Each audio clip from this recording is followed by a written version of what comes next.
Silakan duduk. Shalom, Bapak Ibu dan Saudara terkasih. Kita akan sama-sama membuka bagian firman Tuhan dari 2 Korintus pasal yang kelima, ayat yang pertama sampai ayat yang ke-10. 2 Korintus pasal yang kelima, ayat yang pertama hingga ayat yang ke-10. Saya akan bacakan buat setiap kita. 2 Korintus 5, ayat yang pertama hingga ayat yang ke-10. Demikian firman Tuhan. Karena kami tahu bahwa jika kemah tempat kediaman kita di bumi ini dibongkar, Allah telah menyediakan suatu tempat kediaman di sorga bagi kita. Suatu tempat kediaman yang kekal, yang tidak dibuat oleh tangan manusia. Selama kita di dalam kemah ini, kita mengeluh karena kita rindu mengenakan tempat kediaman surgawi di atas tempat kediaman kita yang sekarang ini. Sebab dengan demikian kita berpakaian dan tidak kedapatan telanjang. Sebab selama masih diam di dalam kemah ini, kita mengeluh oleh beratnya tekanan karena kita mau mengenakan pakaian yang baru itu tanpa menanggalkan yang lama, supaya yang fana itu ditelan oleh hidup. Tetapi Allah lah yang justru mempersiapkan kita untuk hal itu dan yang mengaruniakan roh kepada kita sebagai jaminan segala sesuatu yang telah disediakan bagi kita. Maka oleh karena itu hati kami senantiasa tabah. Meskipun kami sadar bahwa selama kami mendiami tubuh ini, kami masih jauh daripada Tuhan. Sebab hidup kami ini adalah hidup karena percaya bukan karena melihat. Tetapi hati kami tabah. Dan terlebih suka kami beralih dari tubuh ini untuk menetap kepada Tuhan. Sebab itu juga kami berusaha, baik kami diam di dalam tubuh ini maupun kami diam di luarnya, supaya kami berkenan kepadanya. Sebab kita semua harus menghadap takhta pengadilan Kristus, supaya setiap orang memperoleh apa yang patut diterimanya, sesuai dengan yang dilakukannya dalam hidupnya, ini baik ataupun jahat. Demikian pembacaan firman Tuhan. Berbahagialah setiap kita yang mendengar dan juga melakukannya di dalam keseharian kita. Tahun 1991, seorang anak kecil umur 4 tahun lagi main-main di apartemen, kemudian terjatuh. Dan kemudian meninggal seketika. Ayahnya sangat berduka kehilangan putra kekasihnya itu. Nah, karena rasa sedih yang sangat dalam, maka sang ayah itu menciptakan sebuah lagu. Kira-kira terjemahannya seperti ini. Apakah kamu akan mengenali namaku? Apakah akan sama seperti dahulu? Apakah kamu mau meraih tanganku? Apakah kamu mau membantuku untuk berdiri jika kita bertemu kembali di surga kelak? Berjalannya sang waktu dapat membuatmu terjatuh.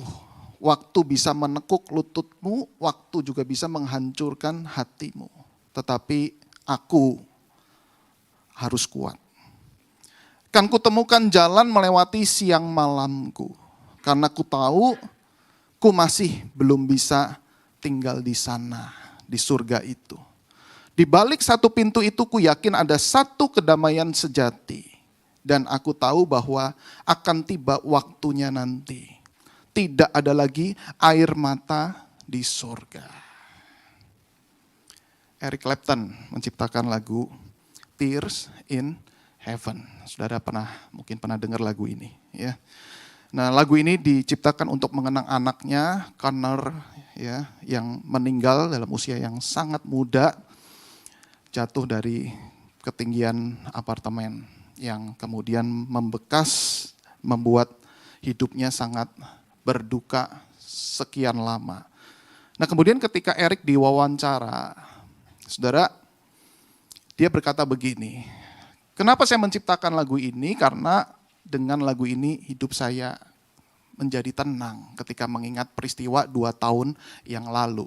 Ya, jadi 2 tahun kemudian dia diwawancara dan dia berkata seperti itu. Ketika saya menyanyikan lagu ini, saya menjadi lebih tenang karena saya meyakini nanti ada perjumpaan kembali dengan anak saya. Ya. Nah, saudara-saudara, saya nggak tahu apakah Eric Clapton itu percaya Tuhan Yesus apa enggak, begitu ya. Anaknya sudah percaya atau belum. Yang dimaksud surga oleh Eric Clapton ini apakah surga versi kekristenan, versi Alkitab atau bukan, kita tidak tahu dan tentu kita tidak membahas akan hal itu, saudara-saudara. Tetapi yang saya maksudkan di sini melalui kisah daripada Eric Clapton ini, setidaknya kita bisa berpikir bahwa Eric Clapton dan juga ada jutaan umat manusia yang lain merindukan adanya tubuh kemuliaan atau kita bisa katakan tubuh yang baru setelah kita meninggal. Mereka mendambakan bahwa ada kehidupan setelah kematian. Ya. Nah, kita akan sama-sama belajar dari firman Tuhan dan puji Tuhan. Berita baiknya adalah kekristenan mengajarkan hal demikian. Ada tubuh kemuliaan, ada tubuh kebangkitan ketika kita nanti sudah meninggal. Nah, tema hari ini adalah kemah kemuliaan, saudara. Tema kemuliaan sama artinya dengan tubuh kemuliaan. Itu sama artinya. Saya meminjam istilah dari Rasul Paulus. Di dalam 2 Korintus tadi, Paulus menggunakan kata kemah. Ya, tidak menggunakan kata tubuh. Ya karena mungkin pekerjaan misionaris daripada Paulus itu membuat kemah. Dan ini gambaran yang cocok. Ketika dia menggambarkan tubuh adalah kemah. Itu sebabnya dikatakan bahwa jika kemah tempat kediaman kita di bumi ini dibongkar, dikatakan seperti itu, artinya apa? Tubuh kita itu suatu saat akan binasa. Tubuh kita artinya suatu saat akan dibongkar. Memasang kemah itu bukan selama-lamanya, tidak bersifat kekal. Tentu kita ingat kalau dulu waktu pramuka pernah berkemah. Saya pernah berkemah. Kita susun kemahnya, kita pasang, lalu kemudian dipakailah kemah tersebut untuk beristirahat, kemudian acaranya di luar, lalu kemudian ketika istirahat masuk lagi di dalam kemah, kita sedang asik-asik menikmati pemandangan, kemudian ada games-games yang luar biasa pada saat itu, tiba-tiba waktu habis, kita harus pulang, dibongkar kemahnya. Ya, kita harus bongkar kemah itu, lalu dibawa pulang atau dirapikan tempatnya. Jadi menyusun kemah itu tidak selama-lamanya. Menyusun kemah sifatnya sementara. Nah, demikian juga dengan tubuh kita. Suatu saat akan dibongkar atau binasa. Lalu bagaimana? Nah, ayat 1b dikatakan begini. Allah telah menyediakan suatu tempat kediaman di sorga bagi kita. Suatu tempat kediaman yang kekal yang tidak dibuat oleh tangan manusia. Nah, banyak dari kita mungkin salah mengerti bagian ini, saudara. Seringkali suatu tempat kediaman itu langsung kita artikan itu seperti rumah, begitu ya. Langsung kita cocokkan dengan Yohanes 14 ayat yang kedua, dikatakan begini, di rumah Bapakku banyak tempat tinggal. Sebab aku pergi ke situ untuk menyediakan tempat bagimu.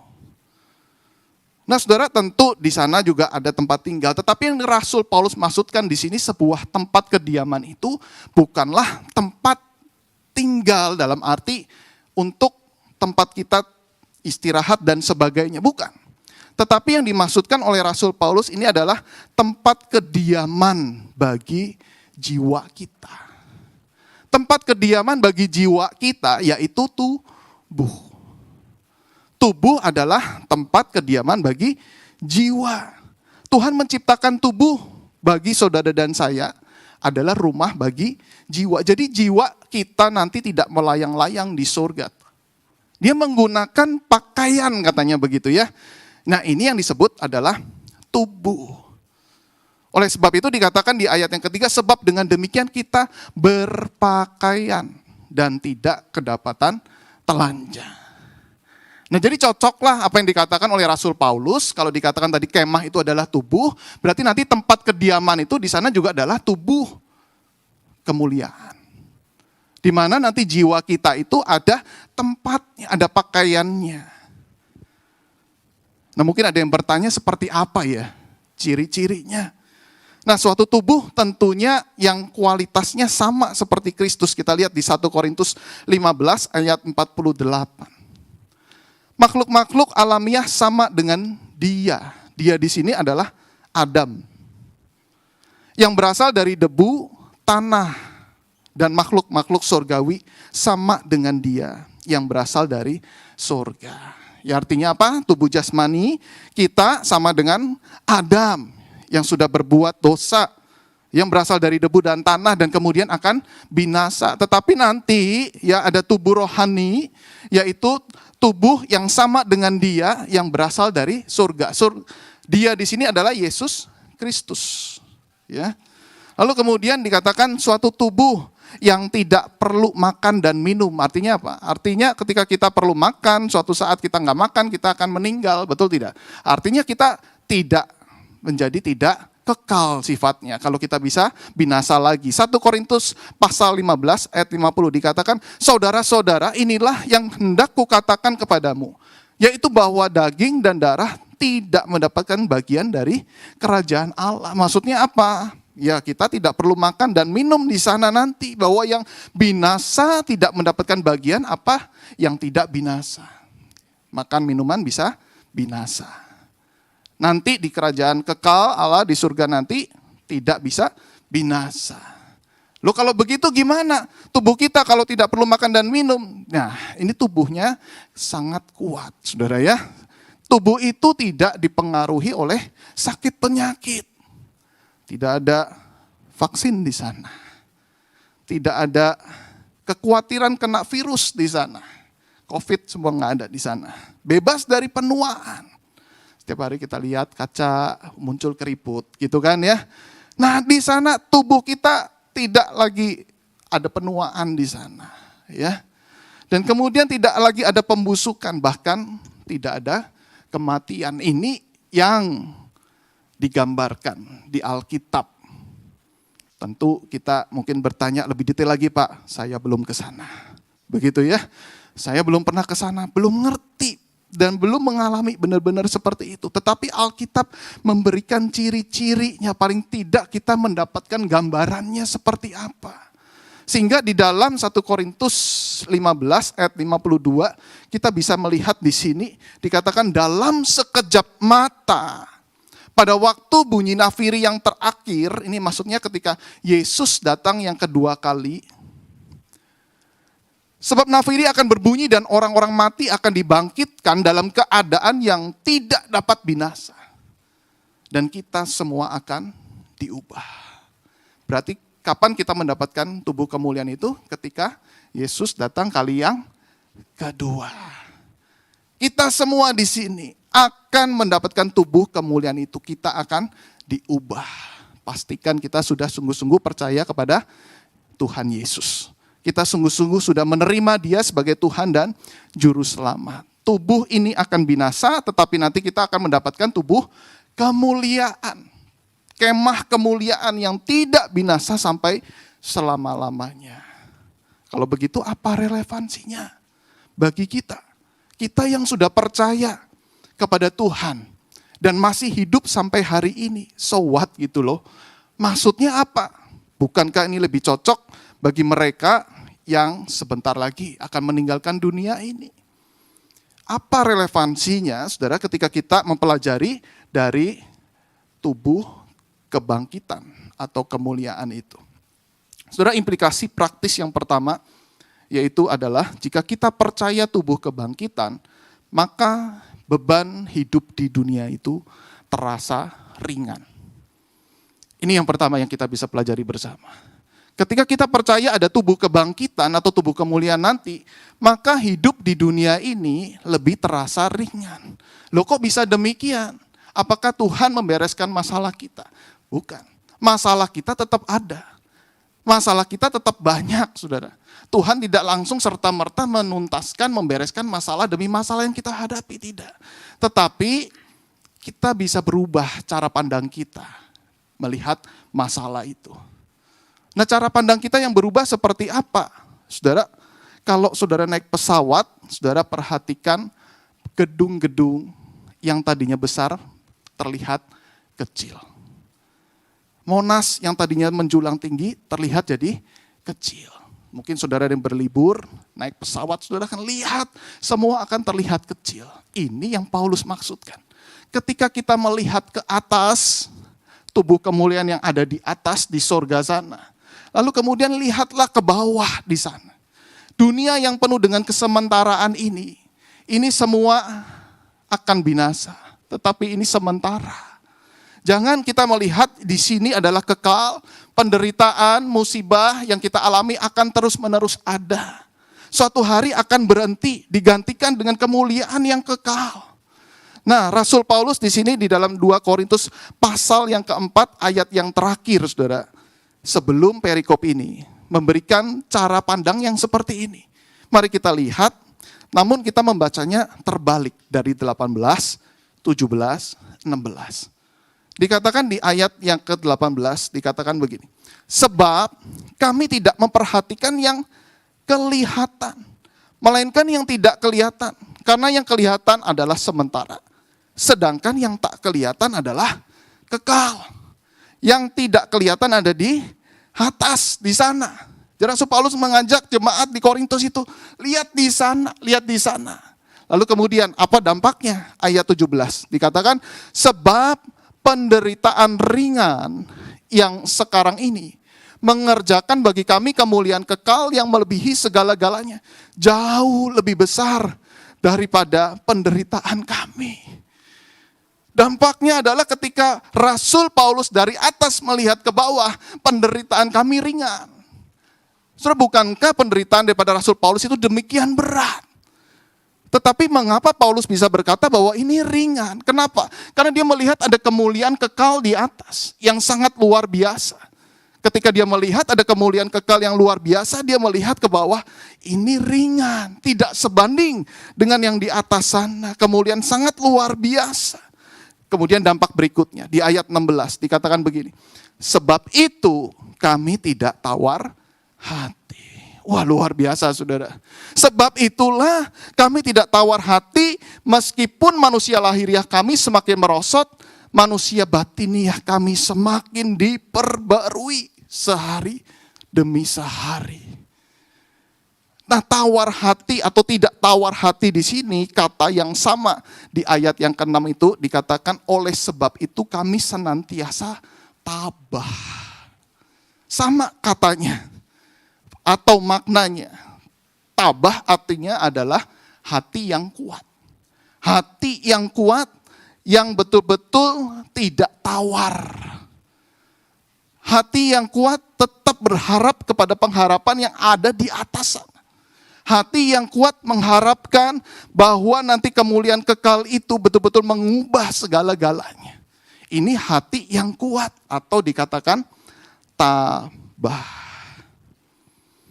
Dalam bahasa Inggrisnya lebih keren.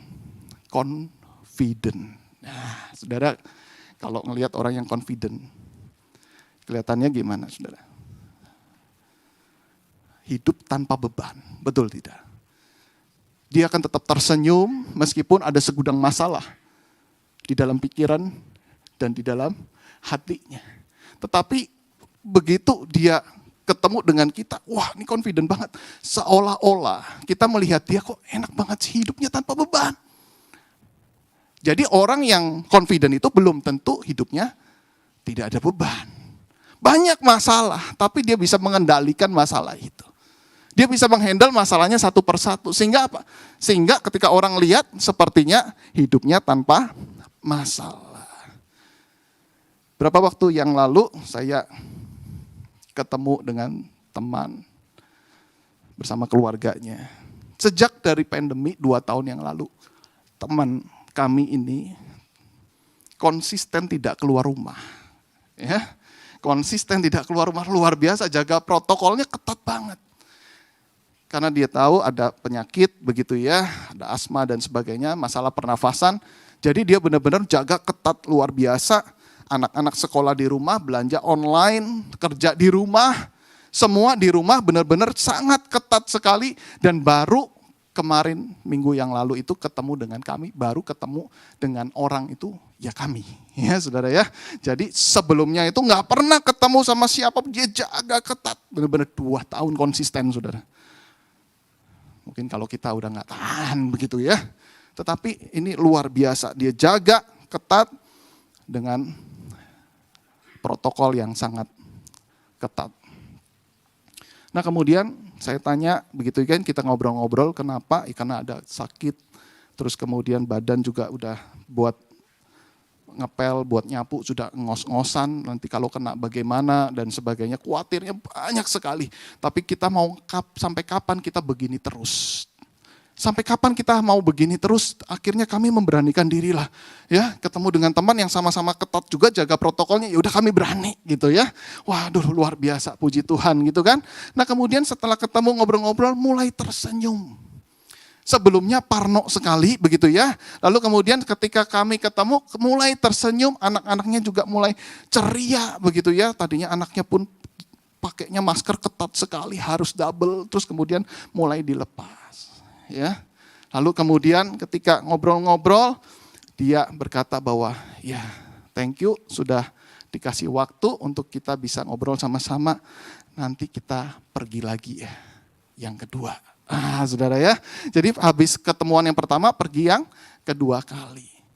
Kemudian setelah pergi yang kedua kali, dia makin confident lagi, senyumannya makin bertambah. Tadinya mukanya sangat cemberut, ketakutan kalau nanti kena bagaimana. Tetapi kita tahu Omikron juga sudah menurun dan tidak seganas Delta. Itu yang membuat akhirnya keluarga itu berani keluar. Nah begitu keluar dia cerita begini, luar biasa ya. Ini keluar dari rumah, waduh ngelihat pemandangan, kok rasanya indah sekali ya. Lihat pemandangan, padahal cuma jalan-jalan di mobil tuh rasanya indah sekali begitu ya. Terus kemudian waktu balik lagi ke rumah, dapat kekuatan yang baru. Demikian juga dengan anak-anaknya. Begitu keluar dari rumah, dia balik, dia mendapatkan kekuatan yang baru. Nah ini maksudnya saudara, pergi sebentar ke yang tidak kelihatan.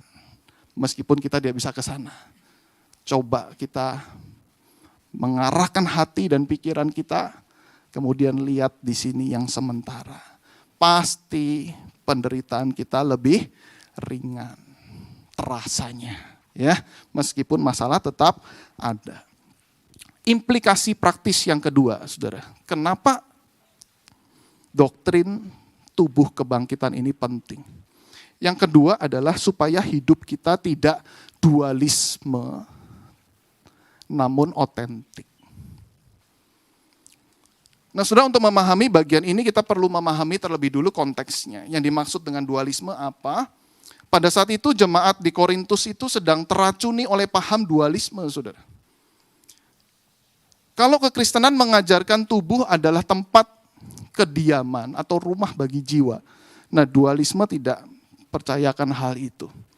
Bagi mereka, tubuh itu jahat, hati atau jiwa itu baik. Ciong antara tubuh dengan jiwa. Ya, sehingga mereka punya filosofi berpikir begini, tubuh adalah penjara bagi jiwa. Tubuh untuk makan, minum, bersenang-senang, jiwa untuk beribadah. Nah, ya.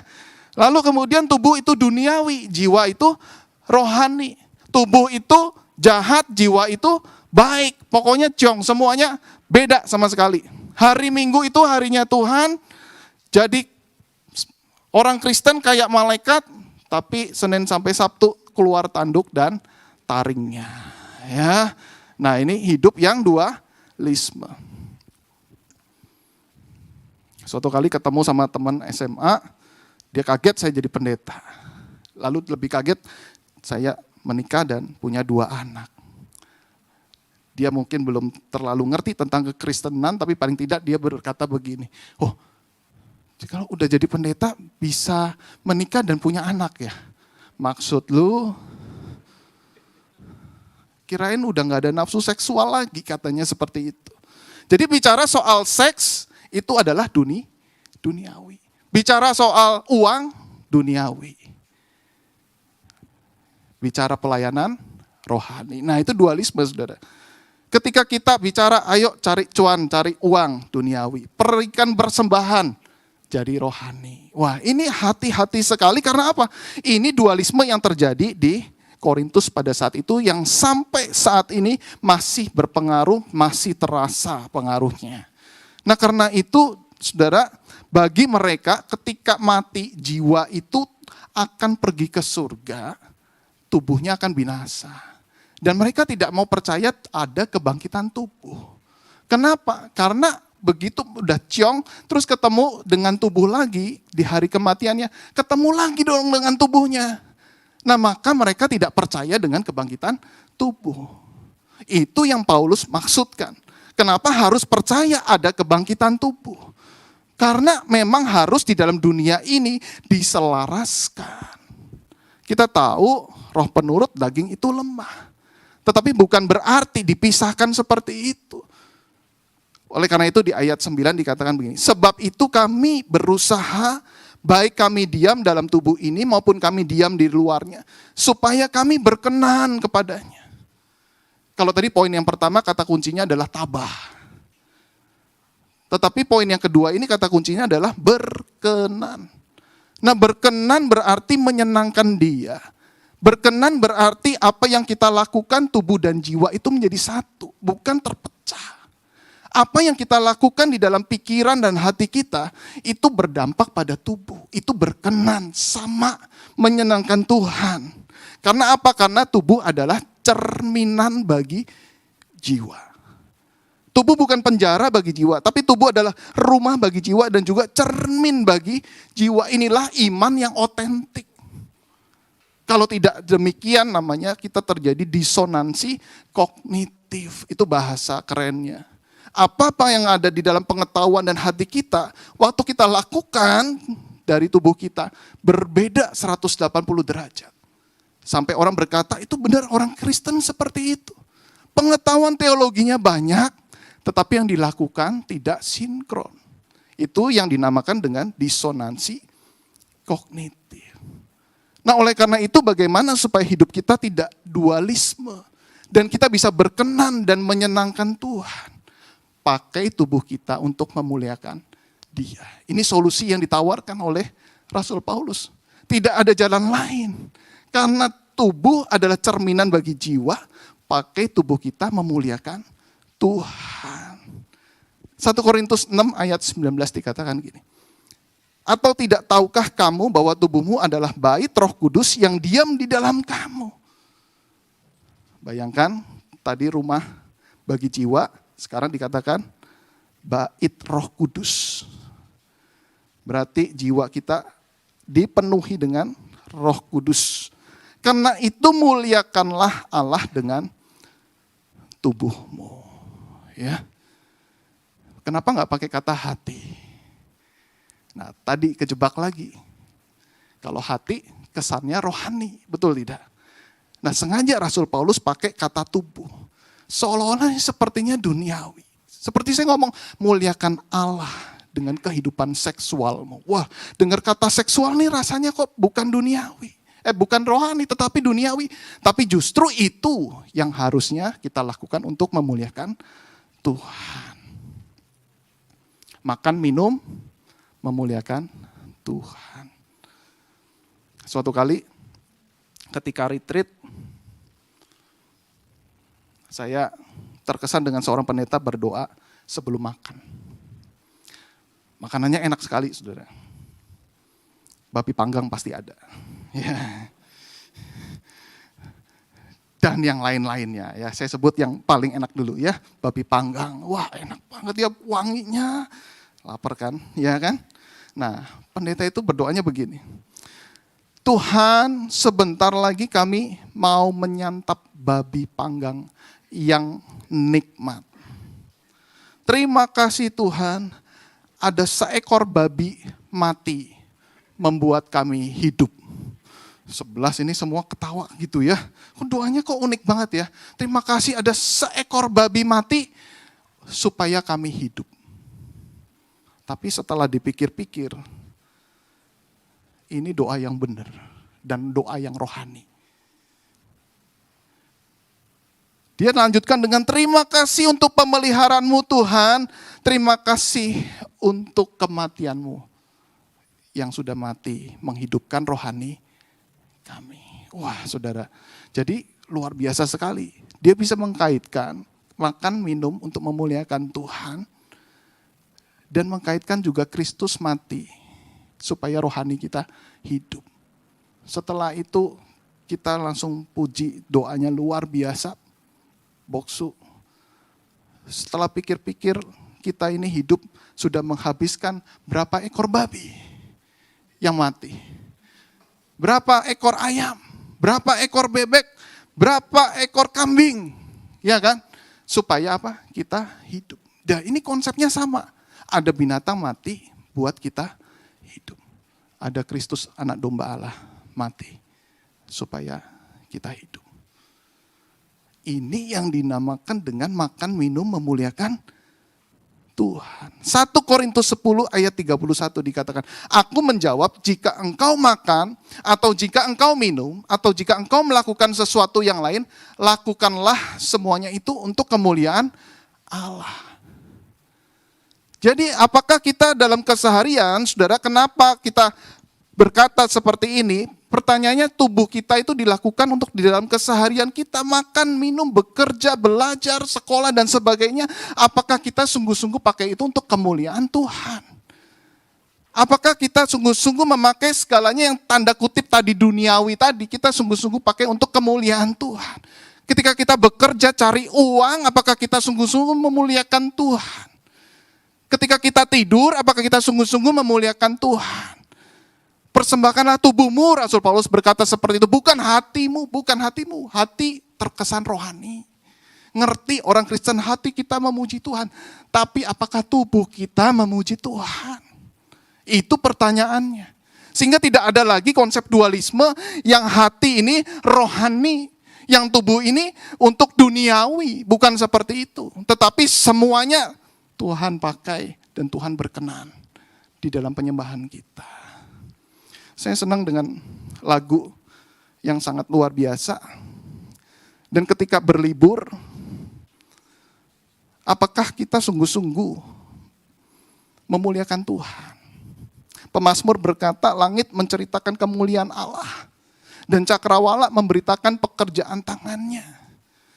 Biasanya kalau berlibur, sayang kali ini saya belum sempat, begitu ya.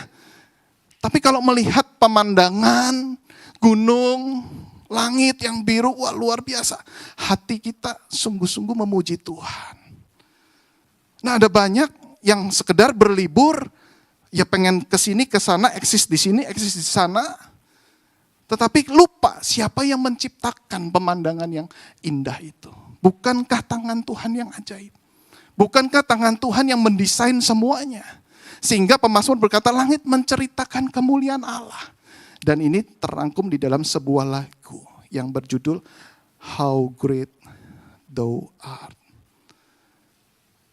Di mana tubuh dan jiwa betul-betul memuliakan Tuhan.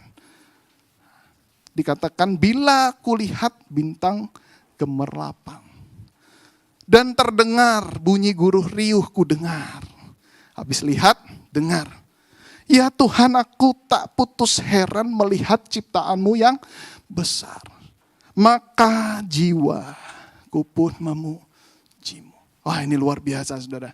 Habis dari tubuh melihat, telinga mendengar, jiwanya memuji Tuhan.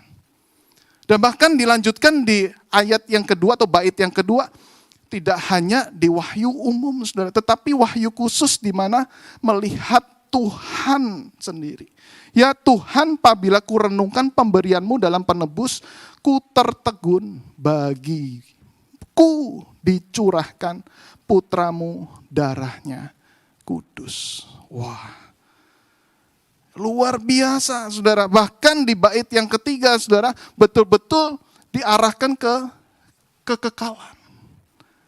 Tubuh kemuliaan itu ketika sudah didapat dikatakan, apabila nanti Kristus memanggilku, sukacitaku amatlah besar.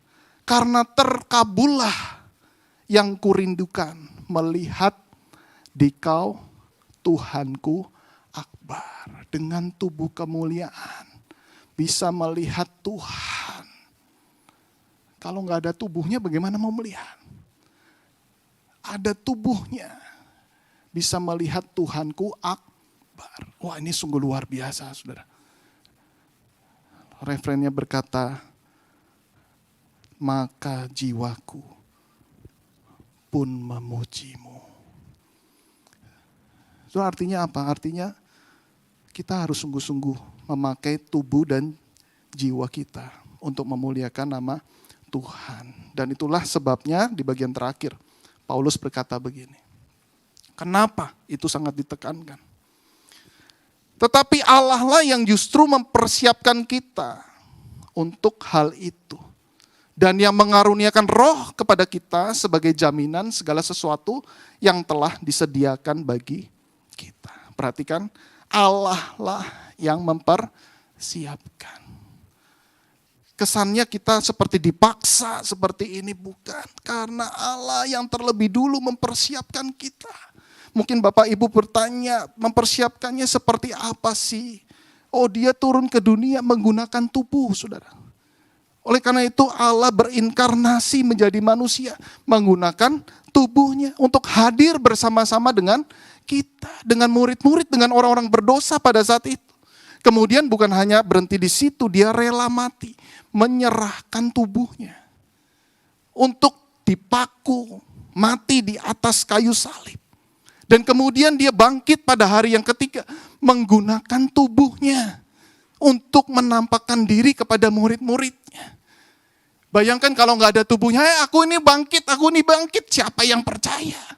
Tetapi karena dia menggunakan tubuhnya untuk menunjukkan diri, menampakkan diri berkali-kali. Bahkan dia juga diam-diam mempersiapkan tubuh kebangkitan bagi saudara dan saya. Tidak berhenti dia menampakkan diri ternyata. Tetapi Tuhan mempersiapkan tubuh kemuliaan.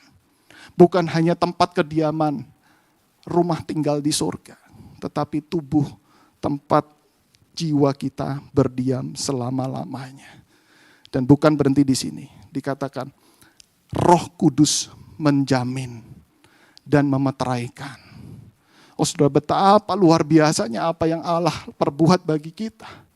Bukan hanya dia merancang tubuh, tapi jamin dengan Roh Kudus. Artinya apa? Artinya tubuh itu sebenarnya sudah ada dalam genggaman tangan kita. Sudah diborgol di tangan kita. Dan nanti akan suatu hari kelak, pasti kita mendapatkannya. Tidak mungkin hilang bahwa tubuh itu yang sudah disediakan kepada kita. Kenapa? Karena Roh Kudus yang menjamin. Udah digembok, ceklek, ini punya kamu. Orang tua sampai membelikan rumah yang mewah dan megah buat anaknya. Itu biasa. Dan luar biasa. Ada orang tua seperti itu. Tetapi menjamin tubuh anaknya dan memberikan tubuh yang kuat selama-lamanya itu belum ada. Tidak akan pernah sakit ini nak, pakailah tubuh ini. Tidak pernah ada. Kamu pakai tubuh ini, kamu akan hidup selama-lamanya. Tidak pernah ada. Tetapi Tuhan memberikannya buat kita. Itulah tubuh kemuliaan. Karena itu sudah sepantasnya, bukan kewajiban tetapi sepantasnya. Itu yang kita rindukan, maukah kita memuliakan Tuhan dengan tubuh kita? Maukah kita merindukan bahwa Tuhan betul-betul tersenyum, berkenan ketika kita memuliakan Tuhan. Mungkin ada banyak barrier, ada banyak penghalang, ada banyak tantangan di dalam pergumulan yang membuat kita berat memuliakan Tuhan. Lihat ke atas. Yang tidak kelihatan itu. Lalu dari atas, lihat ke bawah. Ini sementara. Ada batasnya. Ada waktunya, tetapi nanti selama-lamanya kemuliaan kekal engkau dapat. Jangan nyerah, bangkit lagi. Tetap muliakan Tuhan. Mari kita berdoa.